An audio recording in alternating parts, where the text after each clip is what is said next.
Hi, we're Blake and Brittany, and we live in southern Ecuador with our 4 children. We've been here 4.5 years now, going on 5. Yep. And we've had some interesting experiences, as you might imagine, in the course of those years. So here are 10 frightening, scary, what do you want to call them? I don't know. Alarming things that we've experienced since moving to Ecuador. Some of which in hindsight are kind of funny, some of which are scary, even in hindsight.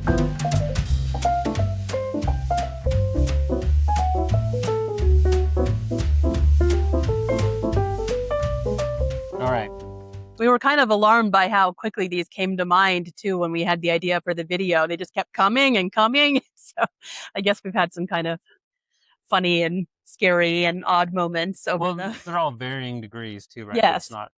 Yes, not all of them are absolutely terrifying, and most of the terror was short-lived as well, so. All right. So, number 1, our youngest child and the snake. Oh my goodness. This was quite a moment. Yeah. So, I don't even know what to say about this. This was Well, just... tell the story. Yeah, this was a thing. We were setting out on a family walk, but you didn't go, right? It was just the kids and me and maybe a couple of the dogs, and we were going to go on a nice, pleasant hike. It was a beautiful day, and our youngest child entered into we have a canal that runs on the bottom of our property, and there are little tunnels with the canal, which isn't a great place for kids to play anyway, as you can imagine. There could be cave-ins and so on, but he was just going to check it out. So he had just jumped down into the canal, which I think was empty. There was no water. No water in it, but he was sticking his head into the tunnel. Well, his whole body. He was in the entrance to the tunnel, and we're just walking along, no big deal. And all of a sudden, I hear this blood-curdling scream and hear him shouting, "Snake! It's a snake! It's a snake!" And he comes tearing out of the tunnel. And look, of course, panicked, and he's got blood all over his face and is dripping off his head, screaming just like crazy. And he's a very steady little guy, not easily shaken up, and he is screaming about this snake. Finally get him calmed down enough to realize that he was in the tunnel, this little enclosed tunnel, and he'd looked down, and there was indeed a snake in the tunnel with him. Big, fat snake. So he saw the snake and had a moment of panic and smacked his head on the roof of the tunnel, which caused the copious amounts of blood. So he is screaming, he is bleeding. There's a snake.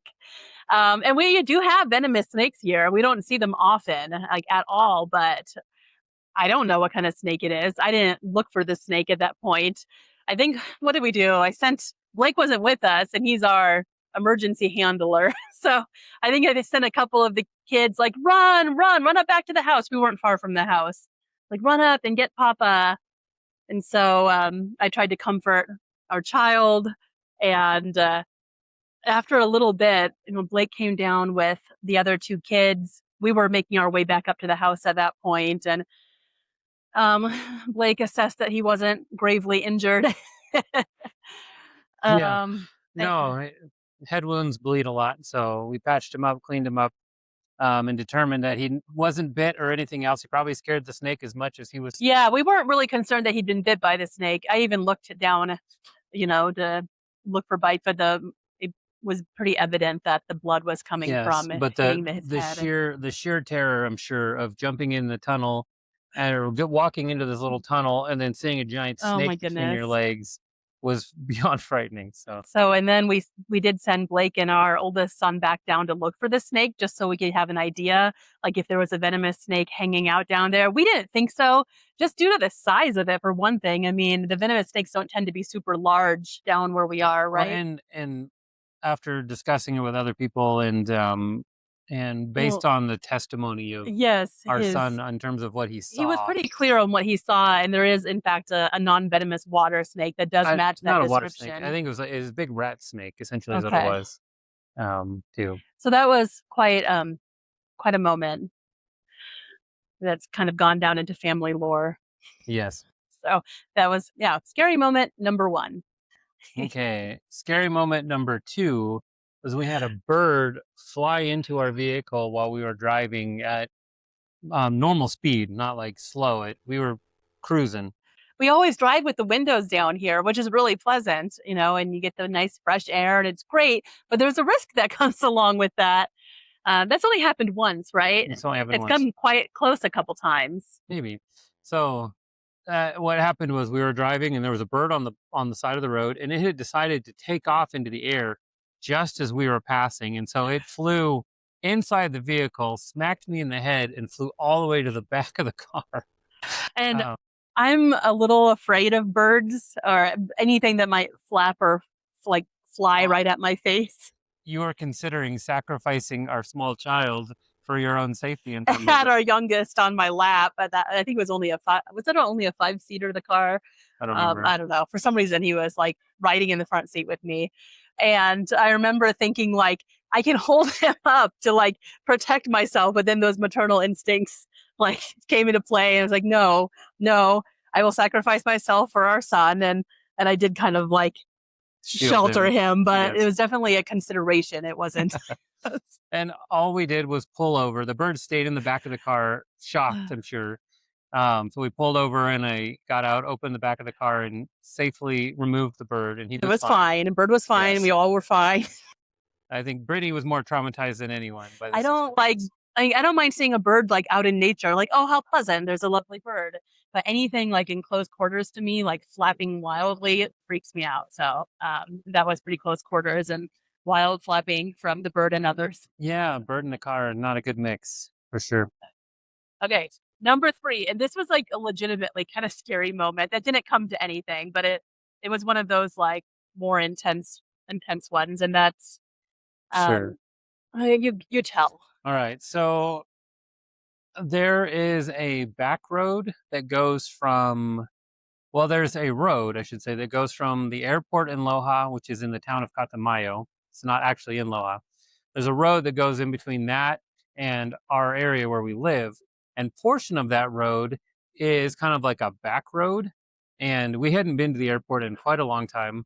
So we haven't driven this section of road in a very long time. And it's always been kind of a joke because it's like single lane dirt and just kind of a nightmare. It's a great introduction to the area if you happen to come on that road. Yeah, because it's a back road. It's not the main road, and so it Feels is. very Latin American. Very Yeah, it's a very rough and wild road. So, anyways, so we had gotten into a situation where we had to go the back way home because of a road closure. So we were on that road. It was dark and at nighttime, and there was really no one else out there. And we got to what, again, we hadn't taken this road in probably a year, and we were going down it, and I had a distinct memory of we passed a house and someone started whistling at us. We should have taken that as We a should cue. have, because of whistling, people will do that here. They will indicate to you like, Hey, something's "Hey, up. something's Yeah. up." Anyways, so we kept Like, driving, we'll just keep going anyway. and it was dark and crazy, and we're like, it's super. So it was during last year in rainy season, so everything was mud and pretty intense. And we've got a really good 4x4, and so I was going across this muddy bridge, in 4-wheel drive, and then we kind of make it out of that and come up, and then there's this truck parked up there on in front of the road, just stopped, It's pitch and black. pitch There's black. no lights or anything. No, and you can kind of tell something's wrong. And so we kind of slowly crawl up there, and I'm looking around, making sure, like, okay, this feels dangerous. This doesn't feel right. And then I can tell, oh my gosh, there's no more road.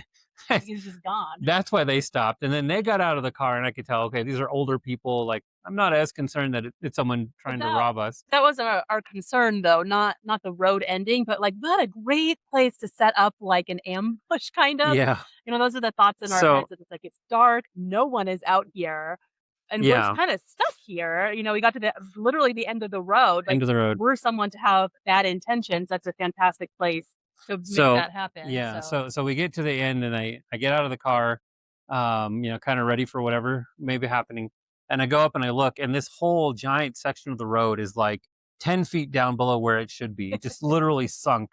And not so taped off, right? no, or no, no, there's anything? there's Nothing. no, besides that guy whistling, there was no indications that there was a problem with the road. Everyone knows because everyone, shares information, and everyone knew that the road was bad. And there's another way you go, and which we didn't know. And the Um, people in the truck didn't know, that people in the truck and they didn't were know either. perfectly fine. They had Yeah. no bad intentions. Anyways, and so that was a little creepy.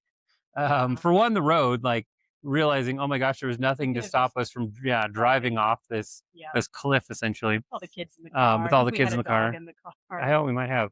Yeah. And then at night in the dark with a random vehicle parked, it was a little sketchy. All right. So the next one, number 4.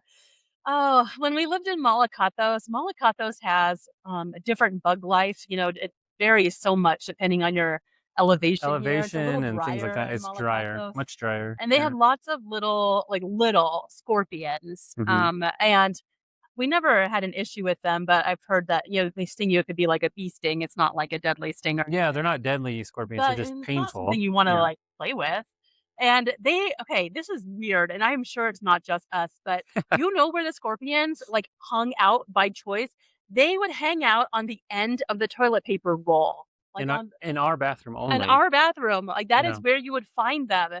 And there is definitely, an issue once where I went to the bathroom at night and normal glance in the toilet bowl as I'm going to flush, and there is a scorpion in the toilet bowl from the toilet paper that I had just used, that had been hanging out on the end of the toilet paper. And that was a normal place to find them. Not often enough that you're always looking for them, but it happened, I don't know, 4 or 5 times. We'd find that that's where they were. So, Hanging onto the toilet paper roll. yeah, kind of horrifying. Horrifying. Absolutely horrifying. Yeah, so Yeah. don't move to Malacatos. Well, or I don't know. I No. don't know how you would protect yourself from that situation, No, especially at that was night. unique, and probably that property too.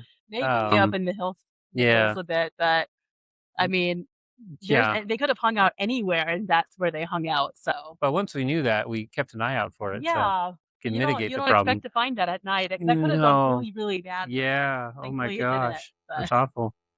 Awful. All right. Number 5. This one is a bit more serious. yeah, but So also kind of cool. yeah. So one night we were out of town, or like not out of town, but up in Loja shopping or something. And we were in a taxi at the time. We didn't have our car, and we had gotten back to town. And as soon as we pulled into town in the taxi, there was just kind of this air, right? Like everyone was on edge, and like you could tell something was going on.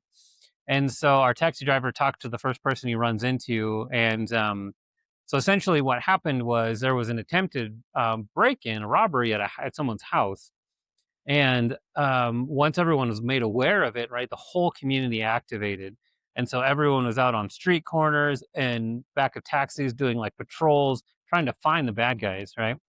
And so that was a little unnerving, right? You get home or get back to town, and Just that's that energy and that like yeah. awareness.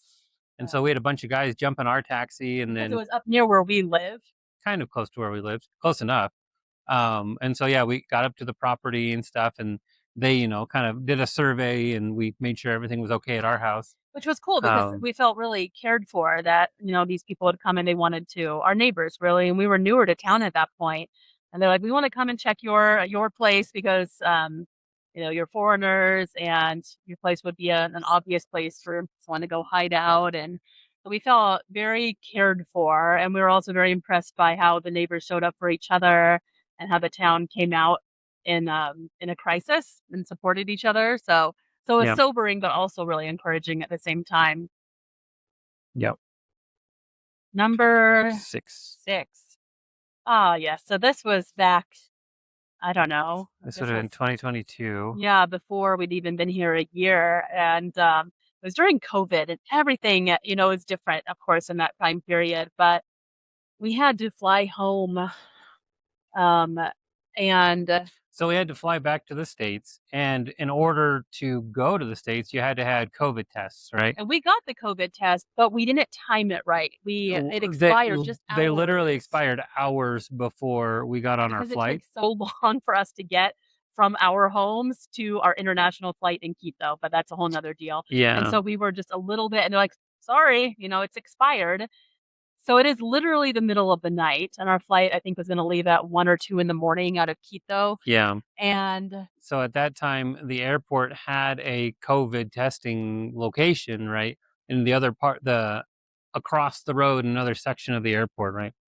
And so They middle, weren't gonna let us board, we no, found out when we checked in. the airline would not check you in unless you had a valid test. We're there with all of our suitcases, 4 kids, middle of the night, like, what we leave, like, we're supposed to leave now, soon, what do we do? So So we yeah, so we literally had to take all of our baggage, all of our stuff with us, go to the other side of the airport, across the road, and into the airport center, and go down and check in. And then there's a huge line of people because we're we're not the not the only only ones. ones, yeah. So this huge line of people waiting to get COVID tests from this little tiny group of like two women, right, who were running tests in the middle of the night. Crazy expensive, Yeah. in Oh, the and middle of the super night, expensive. Yeah. and I mean, what the ultimately, like, we were standing there.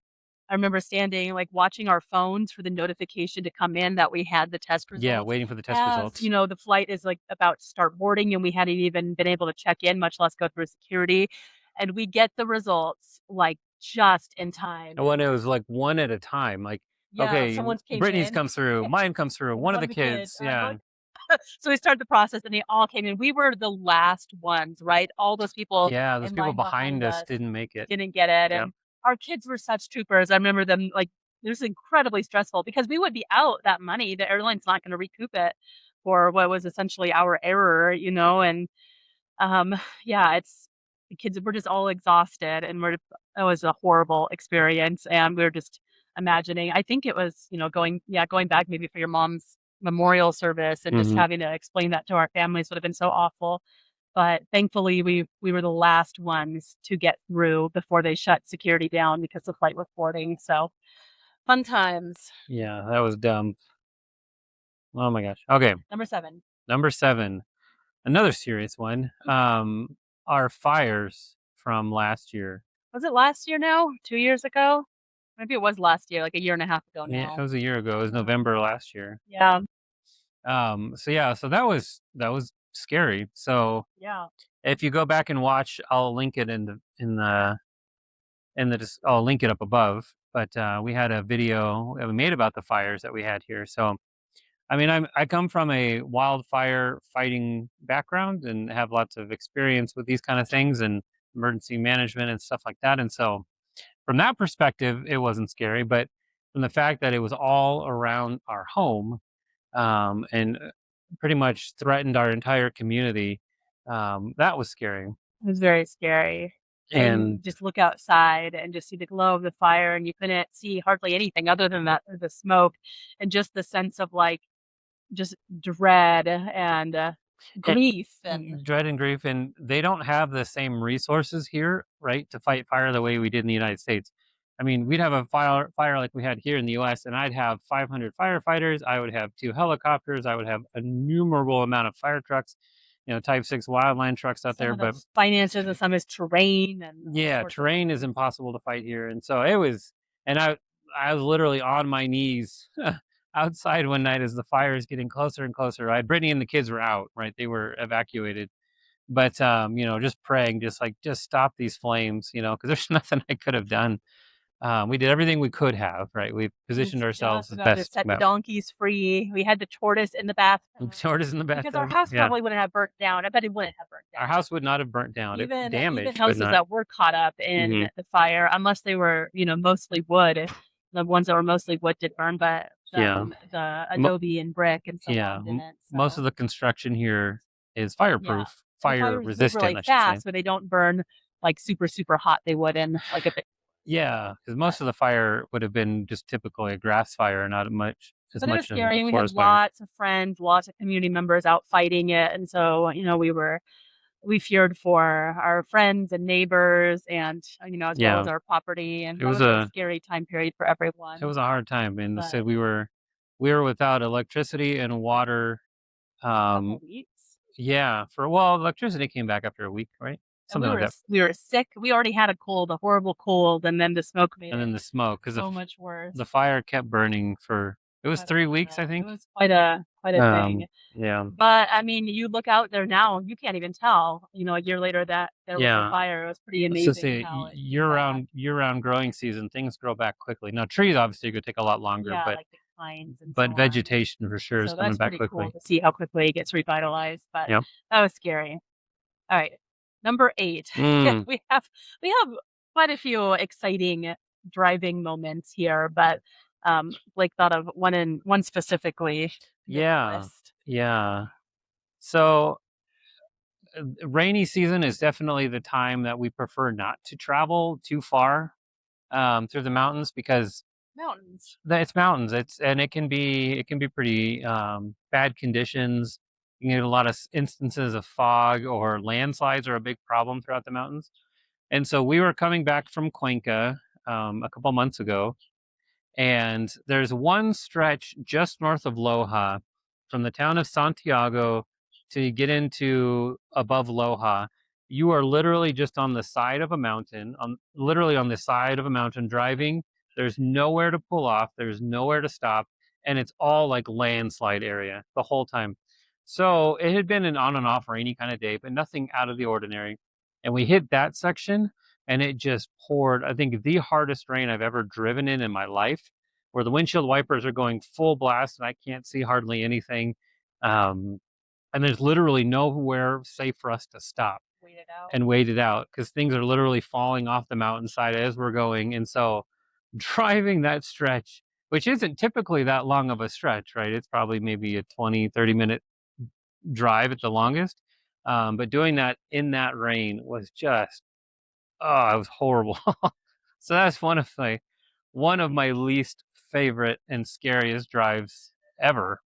Yeah, just not having any option but to continue forward as safely and slowly, but not slowly as I could. Because yeah, can't go too slowly. Can't go too slowly so we didn't get washed away Rock in a slide.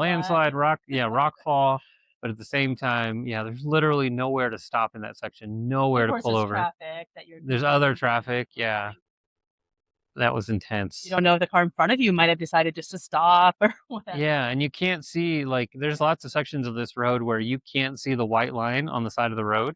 It's either gone or non-existent, and that sort of thing. So trying to figure out like where you are on the road at the same time. So that Not was something you scary. want to do No, again. again, one of the reasons I don't like to travel during rainy season too far, because there are places where you just can't stop. There's nowhere safe to pull off the road. There's plenty of places where there are, but yeah, that one in particular, not fun. I don't want to repeat that. All right, number 9. This one's kind of funny. Oh my gosh. But so one of our flights back from the United States, we got to, this was in Quito, right? The Yeah. Quito airport. And we got through security. Quito is a wonderful airport and it moves, quickly and it's very organized and it's lovely. But we got through and got to our gate for our domestic flight down to Catamayo, down to Loja. And it's always kind of a trick when you've got a bunch of bags, a bunch of people in your party. You just don't really know how much scrutiny you're going to get or if everything's good, it's going to be okay. Well, so the problem we had was we had, I don't remember, 12 bags, Yeah. 2 bags per person. Um, but the airline put all of the bags in my name and not in each individual traveler's Which I guess name. is a red flag, It's a big red apparently. flag for them. So we Yeah. get through security and we're just standing there. This is the last leg of our trip and we're exhausted. And then all of a sudden, an airport official comes up. Do they come up to you or do they call you? They called me up to the counter. Yeah. And they took him away. Mr. Okay. Bowen. So from Brittany's From perspective, my perspective, they yes. took him away. And I was like, huh, I don't know who that is. I don't know where they took him. Here I am in the South American airport. Will I ever see my husband again? Like, is he? So What do I do? Do I get on the flight to Loja without him, with the kids? Like, or is he going to come back? a little dramatic in that regard because I so said we were tired. yes. So they wanted to go through a couple of our bags, and so they brought me down underneath, right, to where they do all of their bag checks, the security system. And so they brought me down just to go through a couple of our bags to look at a couple of But they things. didn't tell. No one told me that. Yeah.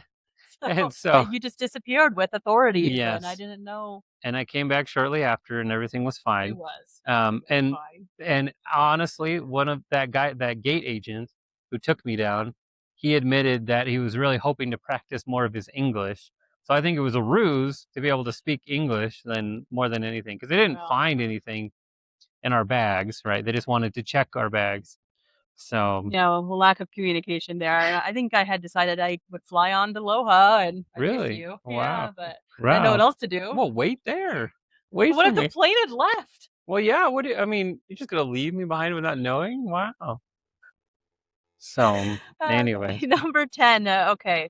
Uh, so you may know that we had the coolest experience ever, South American experience, a couple years ago when we got to go stay with a tribe in the Amazon rainforest, and it was amazing.